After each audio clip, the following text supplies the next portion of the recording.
그래서 우리가 인생을 이렇게 살다 보면은 여러 가지 크고 작은 변화가 찾아오죠. 여러 가지 변화가 찾아옵니다. 특히 여자분들은 헤어스타일을 바꾼다든가, 또 가장 중요한 것은 우리 몸이 또 성장하고 어른이 되기도 하고, 또 나이가 들면 또 노화가 일어나잖아요. 그러한 신체적인 변화도 있고, 또 성인이 되어서 결혼을 하고, 또 부모를 떠나서 가정을 이루는 큰 인생의 전환점이 있습니다. 인생의 가장 큰 전환점이라고 할 수 있는 변화들이 무엇이 있겠습니까? 결혼이 있을 것이고, 또 취직하며 사회의 첫 발걸음을 내디는 거, 또 은퇴한 후에 노예 생활, 큰 전환점이라고 할 수 있습니다. 그렇지만 이러한 전환점이나 변화들은 우리가 이 세상을 살아가는 동안에 이루어지는 변화죠. 육신의 죽음과 함께 다 사라지는 것들입니다.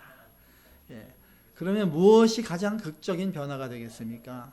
오늘 본문에서 예수님께서 행하신 표적, 처음 표적, 바로 물이 포도주로 변화되는 것이 가장 극적인 변화라고 말씀하십니다.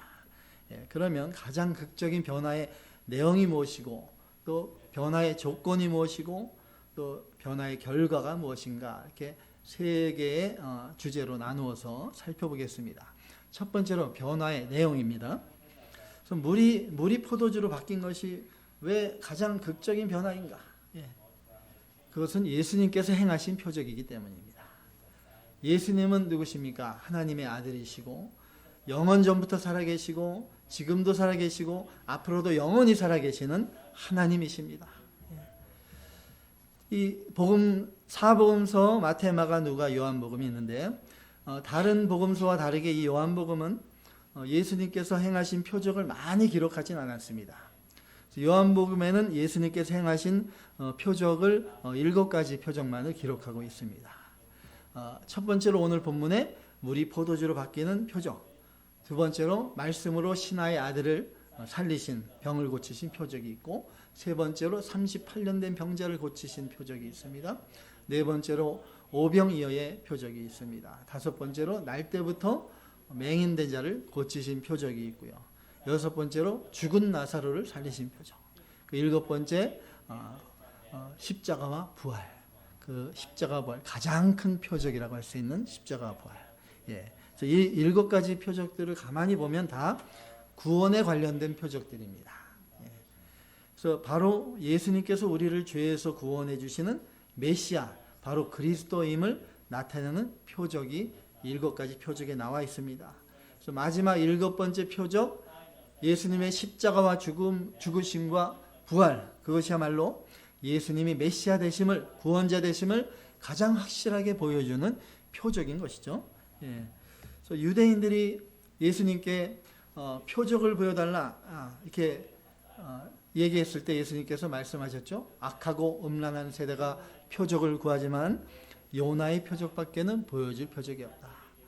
요나의 표적이 무엇입니까? 요나가 큰 물고기 뱃속에 들어갔다가 3일 만에 살아서 나온 그 표적이 가장 큰 표적이다, 예수님이 말씀하셨는데, 그것은 결국 예수님이 십자가에 죽으시고 무덤에 있다가 3일 만에 사망을 이기시고 부활하신 그 표적을 예수님이 말씀하신 것이죠. 그 표적의, 요나의 표적의 실체가 예수 그리스도이시고, 예수님께서는 그리하여 십자가에 죽으시고 3일 만에 부활하심으로 그 표적을 완성하신 것입니다. 그래서 가장 최고의 표적이 그러니까 뭐라고요? 바로 예수님의 십자가와 부활입니다. 예수님께서 우리들을 구원해 주시기 위해서 우리의 모든 죄를 대신 지시고 십자가에 죽으신 거, 그리고 3일 만에 죄와 사망을 이기시고 부활하신 그 사건이 가장 큰 표적이라는 것이죠. 그러면 오늘 본문에 있는 예수님의 처음 표적, 물이 포도주로 바뀐 것과 십자가와 부활 사건이 무슨 연관이 있겠습니까? 무슨 연관이 있을까요? 지금 여기 오늘 말씀의 배경은 어디입니까? 가나의 혼인잔치입니다. 혼인잔치. 혼인잔치에 포도주가 떨어졌습니다. 그래서 예수님의 어머니 마리아가 예수님께 급히 부탁합니다. 그러니까 예수님께서 본문 4절에 보면 내 때가 아직 이르지 아니하다. 내 때가 아직 이르지 않았다 하셨습니다. 그 예수님의 때가, 지금 말씀하시는 때가 무엇입니까? 예수님의 때? 바로 십자가와 부활. 예. 가장 큰 표적을 이제 완성하실 때가 아직 안 됐다는 겁니다. 하나님의 아들이신 예수님께서 이 세상에 우리와 똑같은 사람이 되어 오신 것은 우리의 모든 죄를 다 사해 주시고 구원해 주시기 위함입니다. 십자가의 죽으심과 부활, 그것이 바로 그 때인 것이죠. 근데 지금 본문의 이 시점은 지금 예수님께서 30세가 되어서 복음 사역을 시작하신 초창기입니다. 그리고 3년 후에 십자가에 죽으시는 때가 오는데 아직 그러기 때문에 때가 되지 않았다는 말씀을 하신 겁니다. 그럼에도 불구하고 예수님께서는 어머니 마리아의 요청을 들어서 물을 포도주로 바꿔주셨습니다. 처음 표적을 행해 주신 것이죠. 왜 때가 안 됐지만 예수님께서 물을 포도주로 바꾸는 표적을 행하셨습니까? 그것은 포도주가 무엇을 상징합니까? 바로 예수님의 피를 상징하기 때문입니다. 예수님께서 자신의 피로 우리를 죄에서 구원해 주실 것을 보여주기 위함인 것입니다. 그래서 요한복음에 기록된 아까 7가지 표적 중에 처음 표적에 예수님의 피, 물을 포도주로 바꾸시며 예수님의 피를 보여주셨습니다. 그리고 마지막 7번째 표적에 십자가와 부활로 우리의 구원을 완성해 주신 것입니다. 애굽에 10가지 재앙이 있었죠. 이집트의 노예 생활하던 이스라엘 백성들을 하나님께서 모세를 통해 구원해 내실 때 애굽에 10가지 재앙을 내리셨습니다. 그 중에 첫 번째 재앙이 무슨 재앙인지 기억나세요? 피의 재앙이죠. 모든 애굽의 물이 피로 바뀌는 피의 재앙입니다. 그리고 마지막 10번째 재앙이 무엇입니까? 장자 재앙. 처음 난 장자를 다 죽이는 재앙인데 이스라엘 백성들은 어린 양을 잡아서 그 피를 집 입구 문 주위에 바름으로써 죽음의 천사가 뛰어넘어갔던 것입니다. 바로 어린 양 예수 그리스도, 이 어린 양 예수 그리스도로 그 그리스도의 피로 구원해 주신다는 것이죠. 예수님의 피로서만 우리가 죄의 심판을 피할 수 있는 것입니다. 다른 그 무엇도 우리를 구원해 줄 수 없습니다. 다른 그 무엇도 우리를 죄에서 사해 줄 수 없습니다. 오직 예수님의 피로만 구원을 받게 되는 것입니다. 여러분, 물이 포도주가 될 수 있겠습니까? 물 그대로 있는 상태에서 포도주로 바꿔봐라. 아무리 뛰어난 과학자를 불러다 넣어도 할 수 없어요. 물 자체는 H2O라는 분자 구조를 가졌습니다. 그 분자 구조가 포도주 분자로 바뀔 수가 없어요. 무엇을 첨가하지 않는 이상은. 그렇기 때문에 물이 포도주로 바뀌는 것은 불가능합니다. 그렇지만 하나님은 하십니다. 이처럼 저와 여러분이 우리가 죄인이었고 우리가 죄의 심판 아래 있었습니다. 그랬던 우리가 예수 그리스도의 십자가와 부활로 예수를 믿은 믿음으로 천국 백성이 된 것입니다. 이제 우리가 땅에 속한 사람에서 하늘에 속한 사람으로의 극적인 변화를 우리가 받게 된 것입니다. 이것이 우리에게 영원한 변화입니다. 예수님의 처음 표적, 물이 포도주로 바뀐 이 표적의 핵심이 바로 이것입니다. 그 변화의 두 번째로 그럼 변화의 조건이 무엇인가? 변화의 조건, 그것은 바로 순종입니다. 순종. 물이 지금 포도주로 바뀐 이 표적이 있을 때 무엇이 있었나? 순종이 있었다 했습니다. 예수님은 하나님의 아들이시고 전능하신 만물의 창조주이십니다. 예수님이 원하시면 즉시 물을 그냥 포도주로 바꿀 수도 있어요. 포도주로 바뀌어라. 바로 바뀝니다. 근데 왜 예수님께서 이렇게 복잡한 방법을 써서 하인들을 시켜서 항아리에 물을 채우고 그리고 나서 그 물을 떠서 연회장에게 갖다 주고, 이게 복잡한 방법을 예수님께서 왜 쓰셨겠습니까? 그것은 순종을 원하시기 때문입니다. 순종. 혼인잔치가 한창 이제 물이 익었을 때 포도주가 떨어졌습니다. 그래서 어머니 마리아가 이제 예수님이 능력으로 뭔가 해주실 수 있겠구나 그것을 바라면서 포도주가 떨어졌습니다. 예수님께 말했죠. 그러니까 예수님께서 여자여 나와 무슨 상관이 있나이까? 나와 무슨 상관이 있습니까? 예수님이 자기 어머니를 여자여 이렇게 불렀습니다. 여러분 아들 자녀들이 있죠? 자녀들이 여러분 여자야 그러면 기분 좋겠습니까? 이게 정말 낳아줬더니 막 근데 마리아는 기분이 언짢아지도 않았고요. 예수님께서 하신 대로 순종한 것이죠. 예수님이 하고자 하시면 반드시 이루어 주실 것을 믿었던 것이죠. 그래서 마리아가 하인들에게 당부합니다. 5절에 있는 대로 너희에게 무슨 말씀을 하시든지 그대로 하라. 그대로. 예수님께서 무슨 말씀을 하시든지 어떤 명령을 하시든지 아무리 이해 안 되는 명령을 해도 그대로 순종하라고 하인들에게 당부한 것이죠. 그래서 예수님의 어머니 마리아는 예수님이 메시아 전능하신 하나님이심을 알고 있었습니다.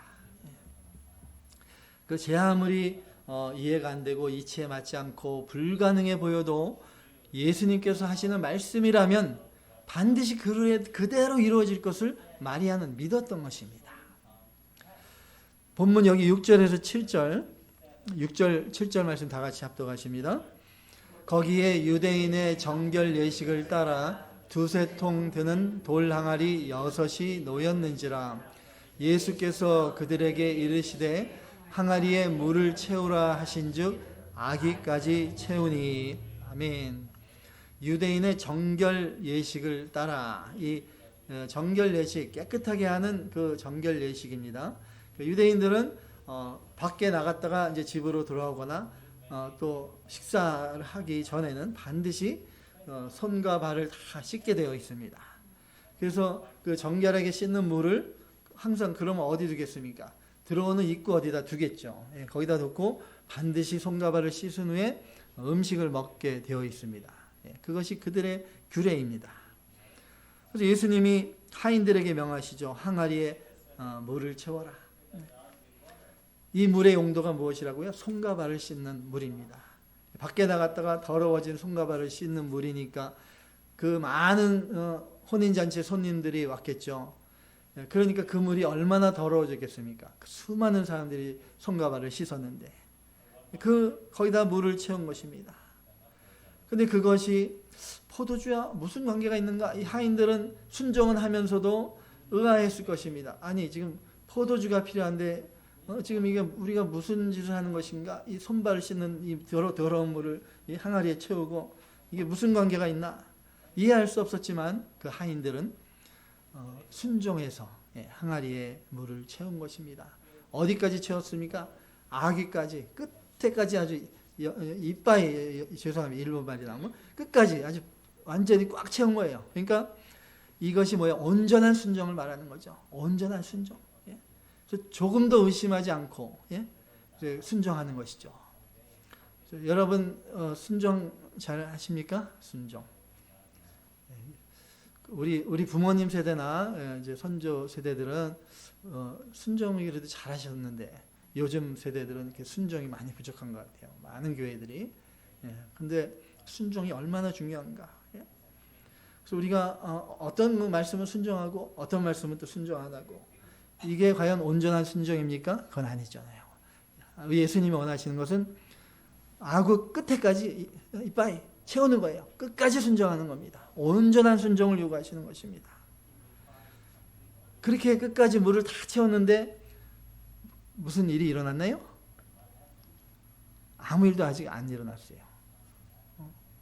그렇게 힘들게 물을 채웠는데 아무런 일이 없습니다. 예수님께서 또 명하십니다. 떠서 연회장에게 갖다 줘라. 손 씻고 발 씻은 더러운 물을 그걸 떠다가 연회장이면 혼인잔치의 제일 위에 머리, 우두머리입니다. 그거 갖다 줬는데 만약에 포도주로 안 바뀌고 그냥 그 더러운 물 그대로 있으면 어떻게 되겠습니까? 이 하인들 아주 큰 책망 받고 막 두들겨 맞을 수 있고 그럴 수도 있습니다. 그런데 그럼에도 불구하고 예수님께서 말씀하시니까 순종해서 떠다가 하인들이 떠다가 갖다 주는 것입니다. 이것이 큰 믿음이고 순종입니다. 어떠한 불이익이나 위험이나 생명의 위협까지도 예수님의 말씀이면 순종하는 것, 그것이 진짜 순종이고 그것이 진짜 믿음이죠. 그래서 하인들이 예수님의 말씀대로 그대로 순종해서 그 손 씻는 물, 발 씻는 물, 그 물을 떠다가 연회장에게 딱 갖다 주니까 무슨 일이 일어났습니까? 놀라운 이적이 나타났습니다. 그 발 씻고 손 씻는 그 더러운 물이 이제 가장 좋은 포도주, 최상급 포도주로 바뀌게 된 것입니다. 본문 9절에서 10절 말씀, 9절에서 10절 말씀 다 같이 합독하십니다. 연회장은 물로 된 포도주를 맛보고도 어디서 났는지 알지 못하되 물도온 하인들은 알더라. 연회장이 신랑을 불러 말하되 사람마다 먼저 좋은 포도주를 내고 취한 후에 낮은 것을 내거늘 그대는 지금까지 좋은 포도주를 주었도다 하니라. 아멘. 와, 그러니까 포도주로 바뀐 거예요. 연회장이 야, 이렇게 좋은 포도주가 있었냐. 근데 물도온 하인들은 알더라. 순종해서 말씀대로 행한 그 하인들은 그 놀라운 표적을, 그 순종으로 인한 그 놀라운 표적의 기쁨을 누린 것입니다. 그것이 순종하는 자들의 주는 축복입니다. 그래서 예수님께서 만드신 이 포도주는 가장 좋은 것을 두었도다. 최상급 포도주입니다. 이 세상에 그 어떤 포도주와 비교할 수만큼, 뭐 명품 포도주 잘 모르니까 뭐 명품 포도주 뭐 가격이 뭐 수천만 원 하는 것도 있겠죠. 그러한 포도주도 비교할 수 없을 만큼 가장 최상급, 가장 값지고 귀한 포도주였던 것입니다. 예수님께서 하시니까 어머니 마리아의 믿음과 순종이 있었고 하인들의 절대적인 믿음과 온전한 순종이 있었습니다. 주님께서 저와 여러분에게 주고자 하실 때 그냥 주시지 않습니다. 일방적으로 그냥 주시지 않습니다. 예수님의 표적은 순종을 요구합니다. 믿음을 요구합니다. 온전한 순종이 기적을 불러오는 것입니다. 예수님께서 병자들을 고치실 때도 그냥 고쳐주셨습니까? 고쳐주시고 나서 항상 뭐예요? 내 믿음이 너를 구원하였다. 그들의 믿음을 보시고 고쳐주셨습니다. 날 때부터 소경된 맹인된 사람을 고치실 때도 진흙을 침받아서 이렇게 이겨서 눈에 바르고 이제 가서 실로암 못에 가서 씻으라 말씀하셨습니다. 그래서 그가 말씀에 순종해서 실로암 연못에 가서 눈을 씻었을 때 눈이 떠졌습니다. 눈이 밝아졌습니다. 순종하지 않고 연못에 가서 물을 안 씻었으면 눈이 떠지지 않았을 것입니다. 순종이 있었기 때문에 눈이 떠지는 놀라운 이적을 체험한 것이죠. 베드로가 예수님의 말씀에 깊은 데로 가서 그물을 내려라. 그 예수님의 말씀에 온전히 순종해서 배를 깊은 데로 가서 오른쪽에 그물을 내렸을 때 물고기가 하도 많이 잡혀서 그물이 찢어졌다고 했습니다. 신약성경 사도행전 5장 32절 말씀에 사도행전 5장 32절 말씀 다 같이요. 우리는 이 일의 증인이요 하나님이 자기를 순종하는 사람들에게 주신 성령도 그러하니라 하더라. 아멘. 아멘. 순종하는 사람들에게 하나님께서 성령을 주신다고 했습니다. 저와 여러분, 우리가 복음의 말씀을 들을 때 복음에 순종했기 때문에 성령 하나님께서 저와 여러분 나의 마음에 찾아오신 것입니다. 내가 잘 순종 안 하는 것 같아도 복음에 순종했어요. 그러니까 예수님을 구주로 믿은 것입니다. 예수님께서 나의 죄를 복음을 들을 때 그 말씀을 순종하는 것이죠. 하나님의 말씀이구나. 그럴 때 성령께서 내 안에 찾아오셔서 내가 죄인인 걸 깨닫고 예수님께서 나의 죄를 대신해서 십자가에 죽으셨습니다. 그것을 믿게 됩니다. 그 믿음을 하나님께서 선물로 주셨습니다. 말씀을 믿고 순종할 때 죄로 인해 죽었던 영혼이 다시 살아나게 되었습니다. 새 생명으로 다시 태어나게 된 것입니다. 영 죽을 죄인에서 우리가 그리스도의 피로 사함을 받아서 천국 영생을 소유하게 되었습니다. 우리가 지금 예배당에 앉아있지만 우리는 천국에다 앉아있는 것입니다. 우리는 이 세상 떠나면 천국에 갈 사람들이에요. 복음의 말씀에 순종할 때 죽어 영원히 심판받을 죄인이 영원한 천국을 누리는 하나님의 자녀가 되는 가장 극적인 변화가 일어나게 되는 것입니다. 우리가 전도할 때 많이 열심히 전도해도 듣는 둥 맞는 둥 지나가고 듣는 것 같은데도 안 듣는 것 같기도 하고 복음에 순종하지 못하는 사람이 많아요. 근데 전도할 때 말씀을 잘 이렇게 새겨 듣는 분들은 준비가 되어 있는 분들이에요. 복음에 순종할 준비가 되어 있어요. 예수 믿고 저와 여러분이 구원 받았습니다. 가장 큰 순종을 한 거예요. 복음에 순종했어요. 근데 우리가 이 세상을 살아가면서도 순종이 필요한 것이죠. 말씀에 순종해야 됩니다. 그래야 말씀이 나를 움직입니다. 말씀이 나를 새롭게 합니다. 새 생명 역사가 일어나게 되는 것입니다. 순종할 때 믿음이 자라납니다. 순종할 때 진정한 변화가 일어나게 될 줄 믿습니다. 이제 세 번째로 그럼 변화의 결과를 살펴보겠습니다. 변화의 결과. 예수님의 십자가 부활을 믿기만 하면 물이 포도주로 바뀌는 것처럼 심령에 엄청난 변화가 일어나게 됩니다. 성령께서 어두운 심령에 찾아와서 생명의 빛을 비추십니다. 그래서 죄인인 걸 깨닫게 되고, 그래서 죄로 인해 하나님과 단절되었던 죽었던 영혼이 다시 살아나게 됩니다. 그래서 내가 죽을 죄인임을 깨닫고 죄를 고백하고 예수님께서 나를 대신해 십자가에 죽으신 것을 믿게 됩니다. 예수님을 구주라 인정하게 됩니다. 하나님을 아버지라 고백하게 됩니다. 이러한 놀라운 변화가 다 일어나셨었죠? 기억은 정확히 안 나지만 언젠가 그 전에 일어났었습니다. 그러니까 여러분들이 이 자리에 있는 것입니다. 예수님을 나의 구주로 믿는 것이죠. 그래서 그 변화, 가장 극적인 변화의 결과로서 첫째 무엇이 나오냐? 성질이 변화된 것입니다. 성질이 변화. 지금 물이 포도주로 바뀐 것을 한번 생각해 보세요. 물과 포도주가 같은 성질입니까? 아니죠. 전혀 다른 성질입니다. 이것처럼 저와 여러분 우리도 나도 전혀 다른 사람이 된 것입니다. 예수 믿기 전에 나와 예수 믿은 후에 나는 이제 전혀 다른 사람이 된 것입니다. 물이 포도주로 바뀐 것처럼. 고린도후서 5장 17절에 이를 말씀하시죠. 신약성경 고린도후서 5장 17절 말씀 다 같이. 그런즉 누구든지 그리스도 안에 있으면 새로운 피조물이라. 이전 것은 지나갔으니 보라 새 것이 되었도다. 아멘. 보라 새 것이 되었도다. 여러분 다 새 것이 되었죠? 새 것이 되었습니다.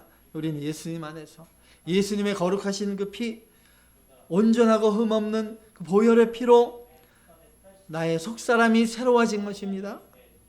완전히 새 사람이 되었습니다. 포도주의 실체인 그리스도의 보혈의 피가 내 안에 흐르고 있습니다. 땅에 속한 사람이었고 죄 짓는 사람이었던 내가 이제는 하늘에 속한 사람이 되었습니다. 이제 죄에서 자유로운 사람이 된 것입니다. 그리고 극적인 변화의 결과로 두 번째는 위치의 변화가 있습니다. 위치의 변화. 물이 있던 곳이 어디였습니까? 손발을 씻는 정결 예식에 사용하는 그 물은 외출했다가 집에 들어올 때 먼저 손발을 씻어야 되기 때문에 어디 놨겠습니까? 들어오는 입구 현관 같은데, 예? 그런 데 놨겠죠. 예. 그것을 뭐 안방 가운데 놨겠습니까? 뭐 식탁에다 놨겠습니까? 예. 구석에다 놨습니다. 예. 입구나. 예. 그 예수님의 말씀대로 하인들이 순종해서 그 물을 떠다가 연회장에게 갖다 주었을 때 그 물이 포도주로 바뀌었죠. 예. 이제 그 구석의 입구에 있던 물이 이제 어디로 옮겨진 것입니까? 연회장 앞에 혼인잔치상 위에 올라온 것입니다. 예. 집안 어두운 곳 구석에 있던 자리에서 이제는 혼인잔치상에 올라오게 된 것입니다. 저와 여러분, 우리도 이렇게 구석에 있었고 소외된 곳에 있었고 비천한 자리에 있었고 죄인이었던 우리가 이제는 예수 그리스도의 구성으로 이제는 혼인잔치상에 올라오게 된 것입니다. 연회장 혼인잔치 주인 우리 예수님 계신 이 혼인잔치상에 저와 여러분이 이제 올라온 것이에요. 이것을 믿으십니까? 우리가 지금 드리는 예배도 예배 주인이 누구십니까? 예수님이십니다. 우리가 예수님이 계신 이 혼인잔치상에 지금 참여하고 있는 거예요. 얼마나 우리가 영광의 자리입니까? 가장 비참한 자리에서 영원한 심판을 받을 자리에서 우리가 예수님과 함께 천국에서 영원한 영광을 누리는 가장 존귀한 자리로 우리가 올라오게 된 것입니다. 극적인 변화의 결과로 세 번째로는 이제 용도의 변화가 있어요. 용도의 변화.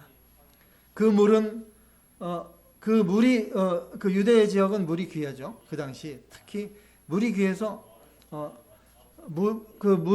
먹을 물이 귀하니까 이제 먹을 수 없는 물이에요. 그 물을 이제 손발을 씻는 용도로 쓰고 마실 물이 없으니까 주로 귀하니까 이제 포도주를 연하게 담궈서 그것을 물 대신 음료용으로 많이 마신 거예요.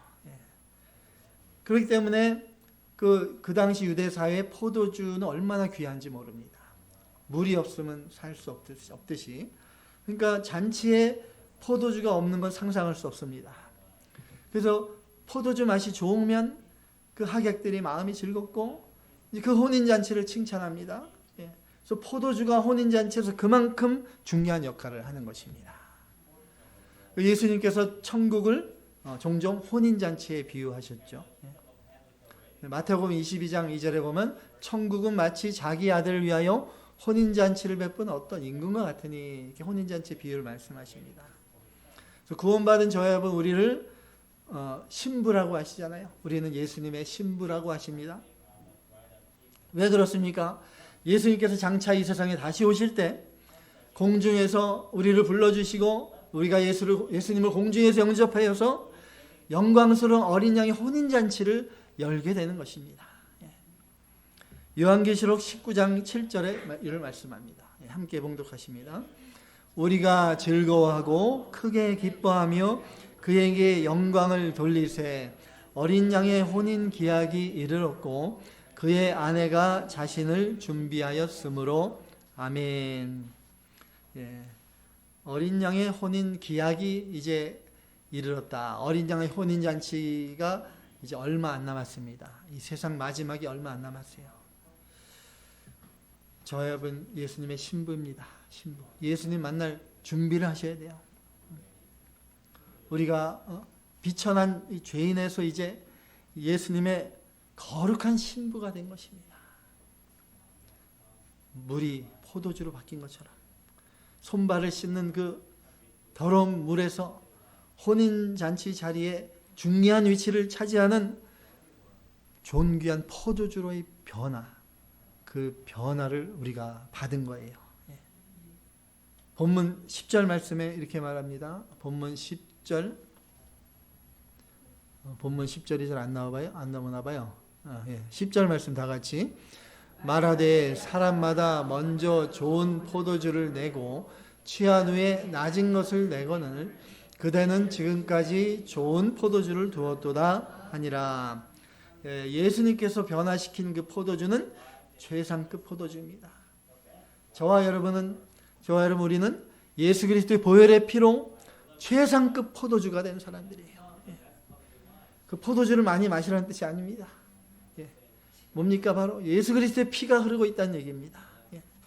나를 사랑하셔서 자기 신부로 삼아주신 우리 예수님, 우리 주님께서 저와 여러분 반드시 나를 최상급 포도주로 만들어 주실 것입니다. 지금은 내가 좀 믿음이 없는 것 같고, 지금 내가 좀 보잘것없고 제대로 말씀대로 살지 못하고 넘어지고, 그래도 우리 주님께서 자기 피로 나를 사셨기 때문에 반드시 최상급 포도주로 만들어 주실 것이 확실한 것입니다. 이것을 믿으시기 바랍니다. 이제 우리는 어떻게 하면 됩니까? 여러분, 아직도 내 안에 손발 씻는 물이 남아있는가 봐야 됩니다. 우리를 최상급 포도주를 만들어 주셨지만 여전히 내 안에 육신으로 사는 것이 남아있는가? 아직 씻는 물이 남아있는가? 살펴봐야 됩니다. 날마다 예수님의 보혈의 피로 마음을 정결하게 씻어야 됩니다. 육신의 정욕을 다 제거하고 마음을 새롭게 함으로 성령의 인도하심을 받아서 살아나가야 됩니다. 예수님이 참 포도나무시죠. 참 포도나무 되시는 예수님, 우리가 다 접붙임된 우리 가지라고 했어요. 우리가 예수님 안에 늘 거해야 됩니다.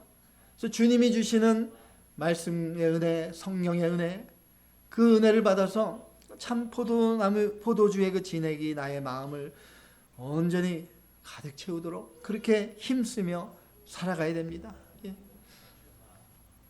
예, 오늘 말씀을 통해서 저 여러분 나를 한번 돌아보시고, 지금까지 내가 믿음 생활이 어땠는가? 정말 포도주다운 삶을 살아왔는가? 예수님 안으로 살아왔는가? 아니면 나의 마음속에 여러 가지 세상에 씻는 물들이 있었는가? 내 생각 내 뜻대로 하지 않았는가? 나는 원래 성격이 이래요. 예, 태어날 때부터 이랬습니다. 근데 내가 나의 캐릭터가 예수님을 따라가는데 맞지 않으면 어떻게 됩니까? 다 버려야죠. 예? 성격도 버려야 됩니다. 바꿔야 돼요. 예수님을 따라가는 사람으로 변화돼야 됩니다. 그렇게 노력하고 힘써야 됩니다. 그렇지 않고 그냥 그럭저럭 믿으니까 천국 간다, 대충 그렇게 산다, 천국 과연 갈 수 있을까요? 여전히 구석에서 손발 씻는 물이 되어서 내 생각 내 뜻대로 세상을 따라가며 살아가면 혼인잔치에 오르지 못합니다. 그 기쁨을 누리지 못하는 거예요. 진정으로 변화가 필요합니다. 여러분의 마음, 나의 마음이 정말 나의 마음속에 모든 씻는 물 같은 세상의 물을 다 버리고, 다 내어버리고 나의 구주 되신 예수님만 바라보며 나를 위해 자기 생명 내어주신 우리 예수님 그 보혈의 피를 의지하여서 날마다 나의 마음속에 모든 세상 것들, 육신의 것을 다 씻어내고 예수님의 그 은혜로, 예수님의 말씀으로 충만히 채워서 성령의 역사가 저와 여러분 나의 심령에 일어나고 날마다 우리 신랑 예수님 안에서 그리하여서 천국의 혼인잔치를 날마다 누리시는 저와 여러분이 다 되시기를 그리스도 이름으로 축원합니다.